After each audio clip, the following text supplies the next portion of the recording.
Halo para penonton dimanapun kalian berada, selamat datang di channel Dango Inspirasi Uda Joni. Assalamualaikum warahmatullahi wabarakatuh. Waalaikumsalam warahmatullahi wabarakatuh. Kembali kita bersua dalam Dango Inspirasi Channel, sebuah channel yang fokus pada isu-isu pemberdayaan, khususnya pemberdayaan petani, baik dalam bentuk teori, kebijakan maupun praktek-praktek di lapangan. Baik sobat-sobat pemberdayaan semua, kali ini kita akan membicarakan tentang gerakan pertanian organik di Sumatera Barat. Nah, salah satu peranti penting dari gerakan pertanian organik ini adalah adanya sebuah lembaga yang menjas tentang apakah sebuah produk itu sudah organik atau belum. Khusus di Sumatera Barat, kita sudah memiliki lembaga sertifikasi organik yang langsung di bawah Dinas Perkebunan, Tanaman Pangan dan Hortikultura Provinsi Sumatera Barat. Nah, ini yang akan diskusikan, dan alhamdulillah di hadapan kita semua sudah ada Ibu Wirna Rizky Hartati STP yang menjadi General Manager LSO Sumatera Barat.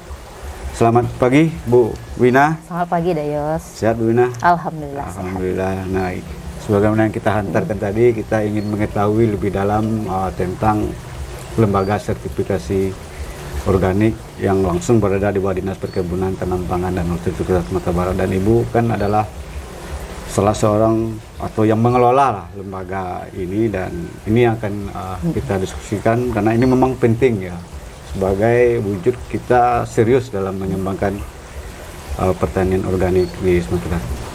Mungkin bisa Ibu gambarkan Bu sejarah berdirinya LSO ini di Sumatera Barat dan lika-liku berdirinya itu, bisa saya gambarkan.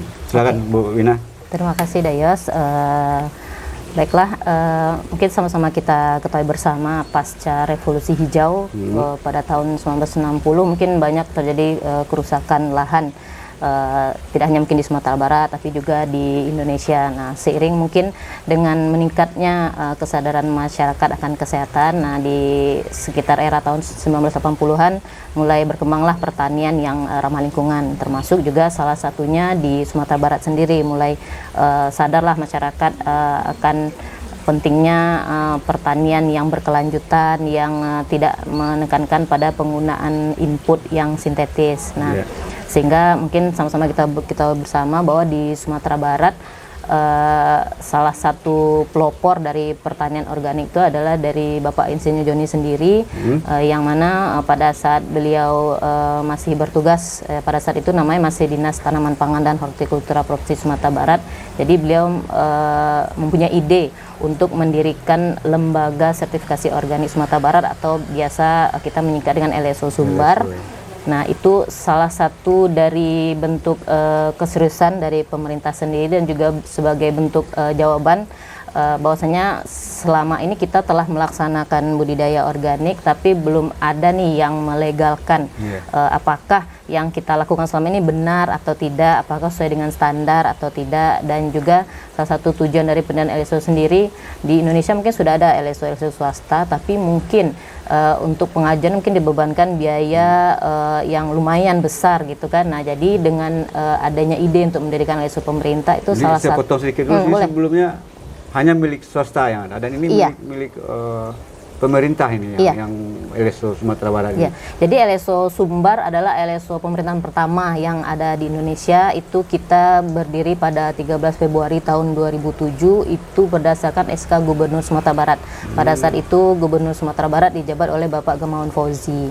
Nah, jadi itu salah satu jawaban terhadap petani organik di Sumatera Barat untuk meringankanlah biaya sertifikasi. Dan alhamdulillah pada saat Pak Joni menjabat sebagai Kepala Dinas Tanaman Pangan dan Hortikultura pada saat itu, lembaga sertifikasi organik Sumatera Barat sudah diakreditasi juga oleh Komite Akreditasi Nasional di Jakarta itu pada tahun 2008, yang secara otomatis dengan status akreditasi tersebut LSO kita sudah boleh mengeluarkan sertifikat organik. untuk Sumatera Barat dan juga di Indonesia. Jadi ini perlu digarisbawahi, walaupun namanya LSO Sumbar, jadi wilayah kerja LSO ini baik di LSO pemerintah maupun swasta itu sebetulnya wilayah kerjanya luas, nasional, tidak hanya di Sumatera Barat. Ini bisa menjangkau berbagai daerah Bisa, juga? alhamdulillah saat ini LSO Sumbar sudah punya 28 klien aktif. Dan itu tidak hanya di Sumatera Barat, tapi kita juga ada klien di Sumatera Selatan dan juga di Pekanbaru. Dan tahun lalu itu juga ada teman-teman dari Provinsi Bengkulu mengajukan sertifikasinya ke LSO Sumatera Barat. Iya, hampir di wilayah Sumatera ini mungkin ke LSO ini untuk mendapatkan sertifikasi organik. Alhamdulillah dari awal kita LSO Sumbar pertama kali mengeluarkan sertifikat itu pada tahun 2010. Jadi total sampai tahun 2022 akhir itu sudah ada 92 sertifikat organik yang kita terbitkan. Tapi mungkin yang masih aktif sertifikatnya karena masa berlaku sertifikat hanya 3 tahun, Dayos. Jadi sekarang istilahnya yang masih aktif itu ada 28 klien, dan itu Sumatera Barat dan luar Sumatera Barat. Dan itu selalu dilanjutkan proses sertifikasinya dari 28 klien tadi itu? Iya, jadi selama masa 3 tahun berlaku sertifikasi, setiap tahun LSO punya kewajiban yang namanya melakukan surveillance. Jadi surveillance itu tugasnya dari LSO adalah untuk menjaga konsistensi dari si kliennya LSO, karena kalau sudah tersertifikasi oleh LSO itu menjadi tanggung jawab LSO nih, supaya mereka tetap komitmen, tetap konsisten. Nah, jadi LSO wajib minimal 1 kali setahun terjadwal melakukan surveillance ke kliennya tersebut, sampai nanti ketika masa 3 tahun berakhir mereka harus mengajukan kembali resertifikasi atau perpanjangan sertifikasi. Yang kalau yang di Sumatera Barat sendiri ada berapa klien yang telah bekerja sama dengan LSO untuk mendapat sertifikasinya? Iya. Kalau dari yang kita hitung yang masih aktif, 28 sertifikasi aktif, itu 26 itu dari Sumatera Barat, 1 dari Sumatera Selatan, dan 1 dari Pekanbaru. Dan itu klien ini petani atau siapa ini? Atau perusahaan, atau bisa digambarkan nggak siapa-siapa aja klien ini?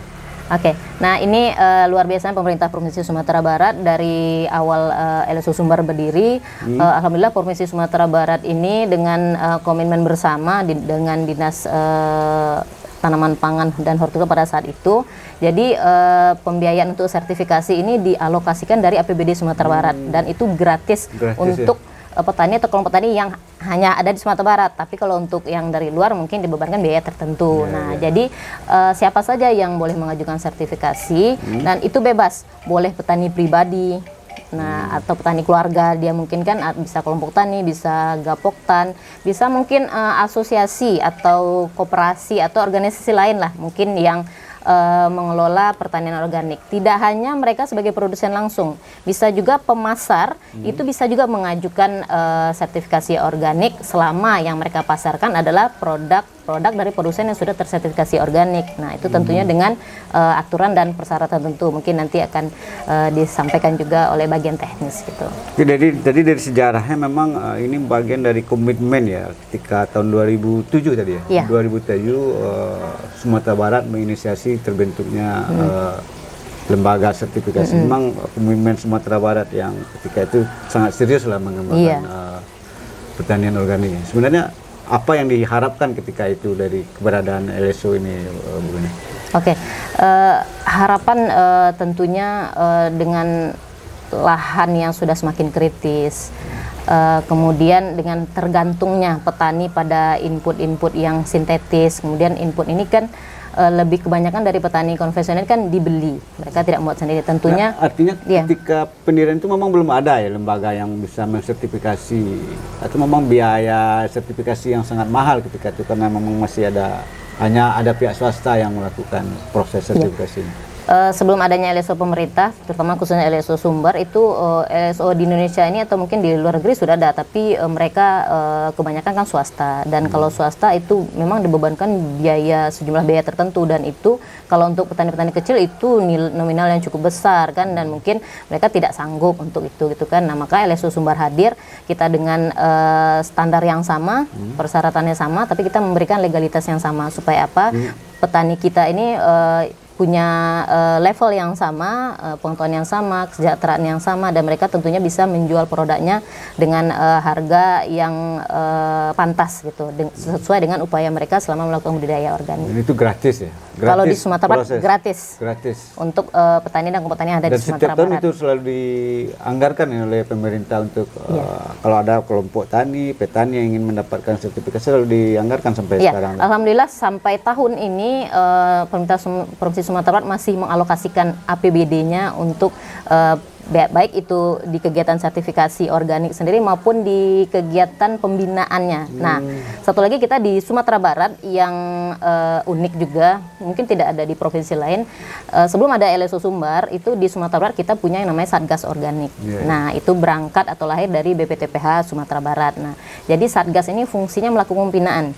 Jadi Satgas dan LSO adalah dua institusi yang berbeda, tapi sama-sama di bawah Dinas Perkebunan Tanaman Pangan dan Hortikultura. Jadi yang Satgas melakukan pembinaan, menyiapkan kelompok tani dalam bentuk kegiatan sekolah lapang pertanian organik, kemudian persiapan sertifikasi dan juga pusat studi. Nah, menyiapkan nih petani-petani organik untuk menerapkan pertanian organik sesuai dengan standar yang diinginkan oleh lembaga sertifikasi. Nah, ketika mereka sudah siap, nah baru diajukan ke LSO yang fungsinya sebagai pengawas dan pemberi jaminan. Jadi apa ya, beriringan ya, artinya ada pembinaan terlebih dahulu oleh Satgas, baru nanti di ujungnya disertifikasi sama LSO. LSO. Nah, jadi dua-duanya ini baik Satgas maupun LSO itu sama-sama dialokasikan oleh APBD Sumatera Barat. Luar biasa sekali pemerintah Provinsi Sumatera Barat komitmennya terhadap pengembangan pertanian organik di Sumatera Barat. Dan kami dengar juga LSO ini menjadi apa juga ya, karena mulai juga diikuti oleh pemerintah provinsi lain di Indonesia sebagai role model lah. Seperti apa ini gambarannya? Iya, alhamdulillah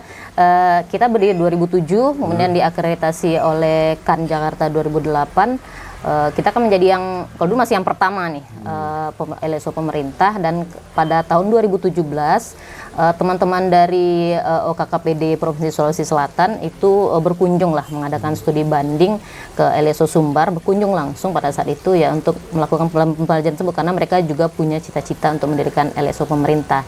Nah, alhamdulillah pada tahun 2021 itu teman-teman Makassar yang belajar pada tahun 2017 tersebut akhirnya mendapatkan akreditasi juga untuk LSO pemerintahan mereka. Nah, seiring juga nih perkembangan zaman kan, mulai sadarnya masyarakat tentang pentingnya organik, dan terutama nih pasca COVID, masyarakat sudah lebih aware tentang produk yang sehat, terutama sudah lebih mengenal namanya produk organik. Nah, tentunya ini berselaras dengan kegiatan pemerintah. Nah, mulailah bermunculan setelah Makassar.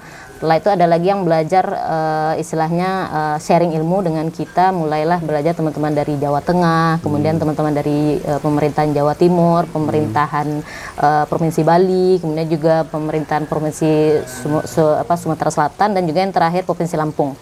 Itu sharing ilmu dengan kita. Bahkan pada saat zaman COVID ini itu tidak menghalangi sama sekali kita Zoom meeting dengan Provinsi Jawa Tengah, dengan Bapedanya, bagaimana sih kiat Sumatera Barat, kenapa bisa sampai berdiri LSO pada 2007 dan masih konsisten Pemprovnya memberikan dana, katanya seperti apa gambarnya, seperti itu. Jadi pembelajaran lebih ke arah itu. Dan itu memang sumbernya dari PBD semua, nggak ada yang langsung dari pusat juga dukungannya nih untuk LSO? Ada.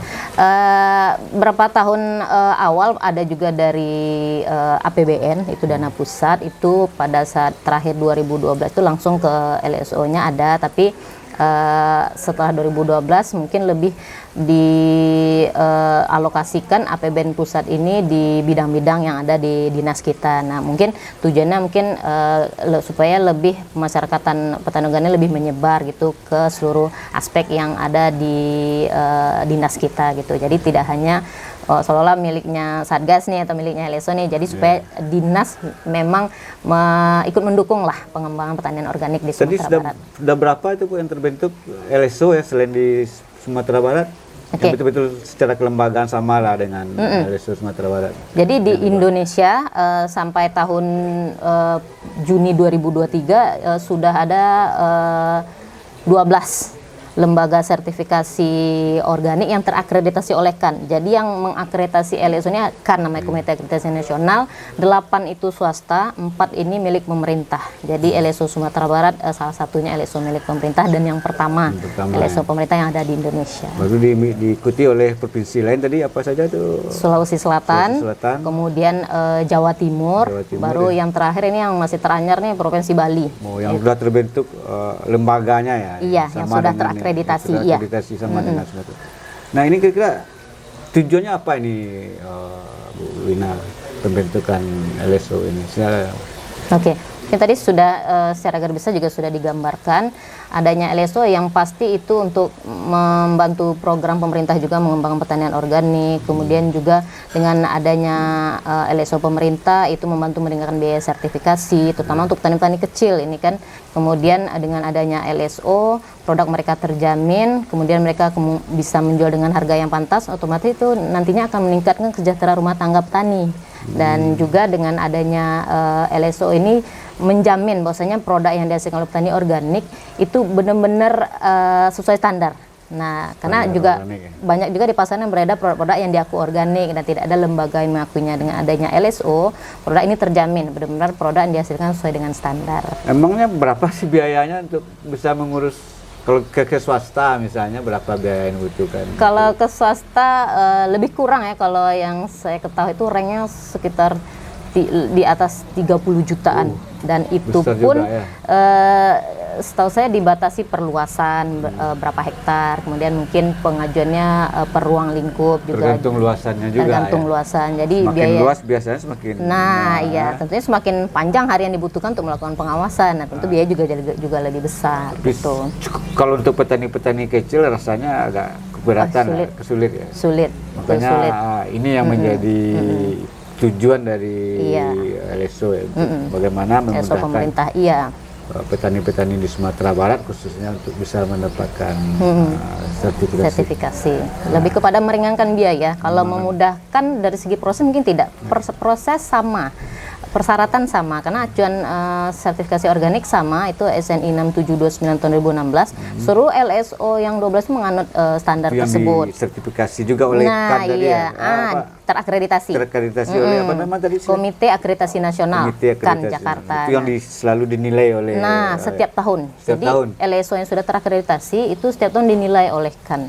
Sesuai nggak kerja LSO-nya dalam mengeluarkan sertifikasi, atau jangan-jangan dikeluarkan aja nih tanpa mengikuti persyaratan atau aturan nih yang sudah ditetapkan. Nah, jadi memang dicek juga nih, selain LSO-nya ngecek petaninya, LSO juga dicek oleh KAN-nya sendiri. Apa proses pengujian penilaiannya itu bertingkat LSO ke petani dan LSO dinilai juga oleh KAN gitu, supaya produk-produk sertifikatnya terjamin juga sesuai standar nggak atau sesuai aturan nggak LSO-nya mengeluarkan sertifikat. Jadi gitu. artinya kalau sudah dapat sertifikat ya katakanlah petani kecil, berarti memang prosesnya sudah sesuai dengan apa yang diharapkan dalam sistem pertanian organik itu ya. Iya, karena sertifikasi organik itu kan sertifikasi proses, Dayos. Jadi memang penilaian itu dari hulu sampai hilir. Jadi tidak berbasis produk akhir. Jadi dinilai mulai dari petani menyiapkan lahan, kemudian membuat sarana prasarana berupa input produksi mungkin kan, kemudian bagaimana cara mereka meningkatkan kesuburan lahan dan tanamannya, pengendalian hamanya bagaimana, kemudian perlakuan pada saat panen dan pasca panennya seperti apa. Bahkan pada saat pengangkutan produk organik pun itu ada mekanismenya untuk menjaga keorganikannya ini. Nah, itu ada mekanisme. Jadi penilaian sampai ke situnya dinilai gitu. Dinilai. Nah, seperti apa petani atau kelompok tani menjaga supaya produknya mereka tidak terkontaminasi nih dengan produk yang tidak organik. Nah, akhirnya sampai produknya sampai ke konsumen. Iya, bagaimana mekanismenya dijaga seperti itu. Jadi bukan hanya berbasis produk akhir, tidak juga berbasis uji, tapi penilaiannya proses, keseluruhan proses. Kemudian visi misi dari LSO sendiri apa nih, Bu Wina? Oke, kalau untuk visi sendiri yang pasti LSO Sumbar dari awal berkomitmen untuk menjadi lembaga sertifikasi organik yang independen. Nah, ini penting nih, Dayos, karena keputusan di LSO dalam mengulang sertifikasi ini tidak boleh ada intervensi dari manapun. Walaupun LSO Sumbar di bawah pemerintah, tapi ini tidak boleh ada intervensi dalam keputusan. Jadi tetap independen. Tetap independen. Nah, ini kunci. Kunci. Jadi setiap proses sertifikasi yang masuk Bisa jadi lulus, bisa juga tidak. Ada juga yang tidak lulus. Ada yang tidak lulus. Nah, itu tadi kita menilai sesuai keseluruhan proses tadi. Nah, kalau memang kita rasa belum memenuhi syarat, ya tidak diluluskan. Kalau dibina lagi nanti. harus dikembalikan lagi ke pembinanya gitu, gitu. untuk dibina lebih lanjut supaya memenuhi syarat. Nah, jadi dalam rangka menjaga independensi itu tadi, itu salah satu menjadi visinya LSO Sumatera Barat. Kalau misinya sendiri yang pasti misinya terhadap LSO-nya sendiri dan juga terhadap si yang diberi dampak seperti petani. LSO sendiri misinya yang pasti kita di dalam lembaga itu selalu meningkat kompetensi lah. Karena LSO sebagai lembaga yang dinilai personilnya harus kompeten juga nih Dayos. Ada syarat-syarat untuk menjadi personil LSO. Jadi tadi kan ada satgas yang langsung di bawah dinas, ada LSO, tapi satgas ini tidak bisa intervensi juga. Tidak bisa. Nah, karena personil satgas dengan personil LSO harus orang yang berbeda. Walaupun dalam payung yang sama, dalam dinas yang sama, personil harus berbeda. Karena personil pembina itu beda, personil yang melakukan penilaian juga berbeda. Jadi dua hal yang berbeda ini. Supaya dalam rangka itu tadi visi menjaga independensi. Independensi untuk melakukan sertifikasi itu tadi. Nah, jadi selain meningkatkan kompetensi personilnya LSO dalam rangka misinya LSO tadi, dan juga memberi jaminan itu tadi, baik jaminan terhadap produsen sendiri maupun terhadap konsumen. Produsen harus juga diberi jaminan bahwasanya yang budidaya mereka lakukan selama ini dalam menghasilkan produk organik itu sesuai dengan standar.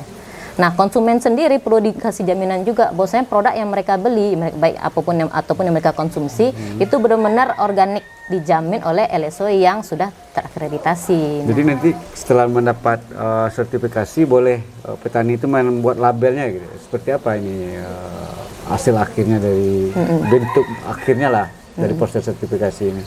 Oke, kalau untuk proses akhirnya sendiri, petani itu boleh. Mereka mungkin bikin packing sendiri, bikin label sendiri, karena setiap yang dinyatakan lulus sertifikasi itu diberi nomor sertifikat oleh LSO. Dan itu pemantauannya tetap dalam pemantauan LSO.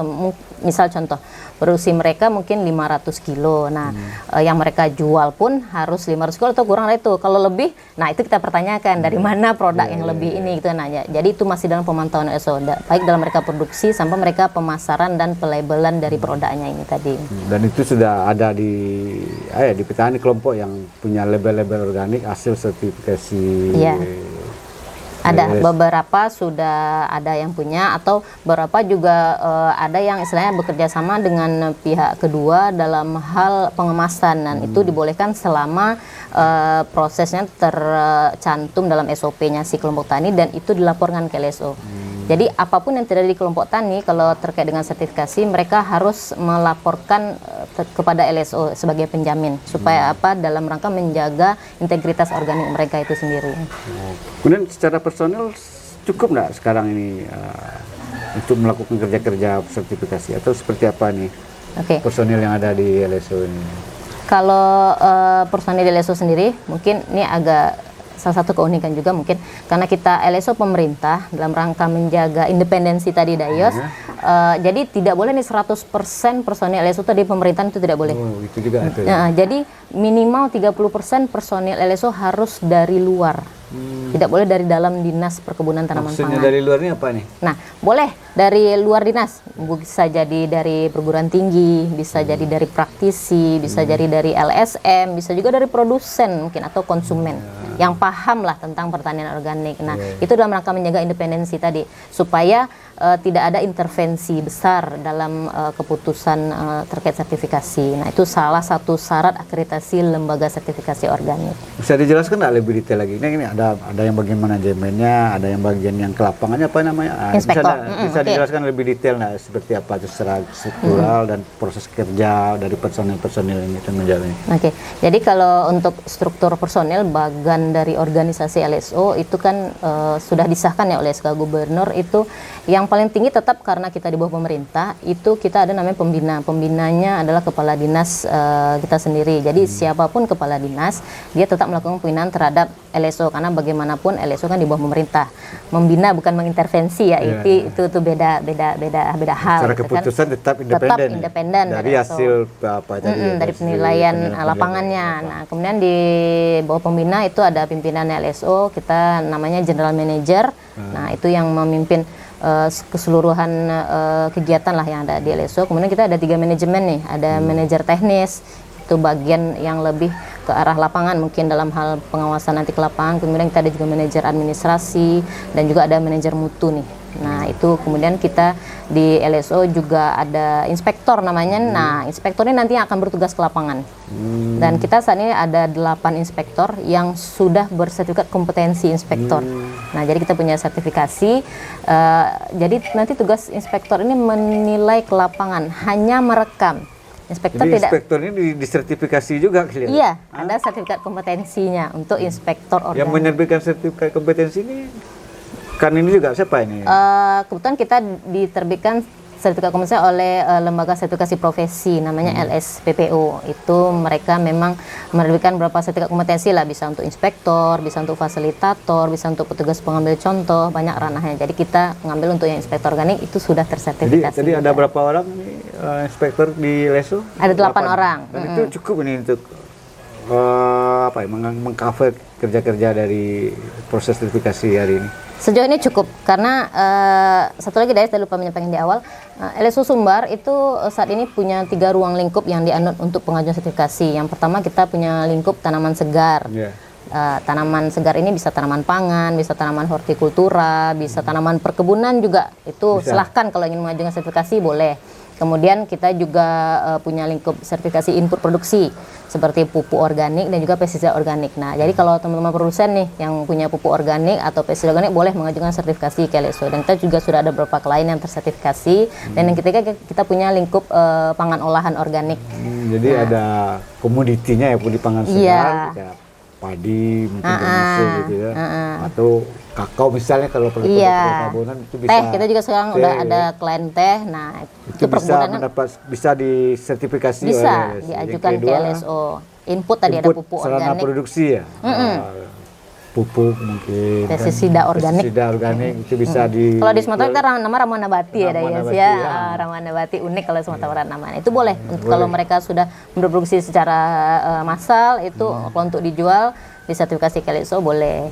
Terakhir ini produk-produk olahan ya, seperti kue-kue atau apa misalnya produk olahan. Mungkin contoh beras yang diolah menjadi tepung mungkin. Nah itu boleh, itu sudah masuk ranah olahan, sudah berubah bentuk atau mungkin sudah ada penambahan bahan-bahan tertentu. Nah itu ada aturan tertentunya kalau untuk produk olahan organik. Nah itu boleh kalau siapapun yang ingin mengajukan selama dalam ranah 3 lingkup ini boleh ke LSO Sumatera Barat. Jadi artinya secara personil kita cukup punya orang-orang kompetensi. Jadi 8 inspektor tadi itu sudah mencakup kompetensinya di masing-masing bidangnya ini.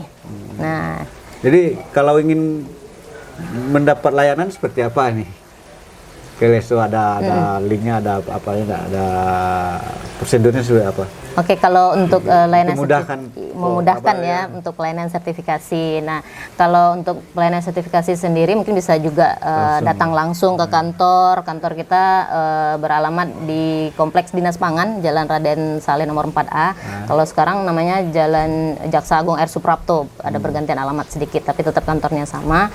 Atau mungkin sekedar untuk saya cari info, stalking apa sih kegiatan LSO, itu kita ada Facebooknya, lembaga sertifikasi, ada Instagramnya juga. Nah di Instagram kita ada terhubung dengan link Google Drive nih. Kalau misalnya teman-teman yang ingin mengajukan apa sih persyaratan, nah itu nanti bisa terhubung dengan linknya. Yang punya link khusus atau web khusus belum ya? Kalau web khusus kita mungkin belum ada karena kita masih di bawah dinas, mungkin masih tergabung di web dinas. Kira-kira nanti ke depan harapannya seperti apa ini LSO dan gerakan pertanian organik dan petani yang akan mendapat layanan seperti apa, harapan dari LSO? Atau cita mimpinya seperti apa ini? Oke, yang pasti saat ini kita kan baru pegang 3 ruang lingkup. Melihat trennya sekarang, dari tahun ini kami punya rencana untuk menambah ruang lingkup itu di ternak organik. Karena kita melihat tren sekarang sudah banyak mungkin yang mulai melakukan budidaya ayam organik, kambing organik, sapi organik. Dan karena ternak itu pasti terintegrasi dengan tanaman. Nah, baik untuk dari pakannya, mungkin dari pupuknya yang dihasilkan bisa untuk menjadikan pupuk. Nah jadi kita punya cita-cita nih, insya Allah kalau terrealisasi kita ingin menambah lingkup di ternak organik. Otomatis dengan penambahan lingkup ternak nanti kita juga akan ada rekrutmen untuk inspektor khusus di ternak organik. Nah, karena saat ini kita kan belum ada kompetensi di dalam hal tersebut, dan yang pasti cita-cita kita masih sama sih sebetulnya Dayos sama yang tahun-tahun sebelumnya, supaya teman-teman organik yang sudah sertifikasi nih, sekarang ada 28 yang aktif itu tetap konsisten melaksanakan pertanian organik, tetap berkomitmen. Dan tentunya dari Satgas sendiri kan punya target ini untuk pengembangan kawasan. Nah, semoga dengan apa yang sudah dijalankan oleh teman-teman Satgas sekarang melalui pembinaannya melalui Selapo atau pusat studi itu bisa menuju ke sertifikasi, tentunya nanti endingnya lah seperti itu. Gerakan pertanian organik semakin meluas ya, dan ESO siap menerima proses sertifikasi dari kalau ada kelompok-kelompok yang siap. Insya Allah LSO Sumbar siap menerima permohonan sertifikasi dari manapun selama tentunya cocok dengan ruang lingkup yang dianu oleh LSO yang 3 tadi itu. Oke, terima kasih Bu Wina, menarik informasinya.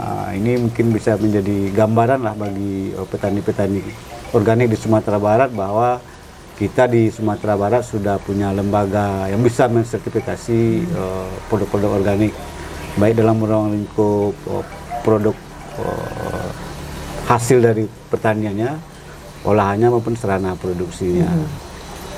Semoga informasi ini bermanfaat. Sekali lagi terima kasih. Assalamualaikum warahmatullahi wabarakatuh. Waalaikumsalam warahmatullahi wabarakatuh. Video kami kali ini, terima kasih sudah menonton. Jangan lupa untuk like, komen, dan subscribe untuk mengikuti perkembangan terbaru dari channel ini. Sampai jumpa di video selanjutnya.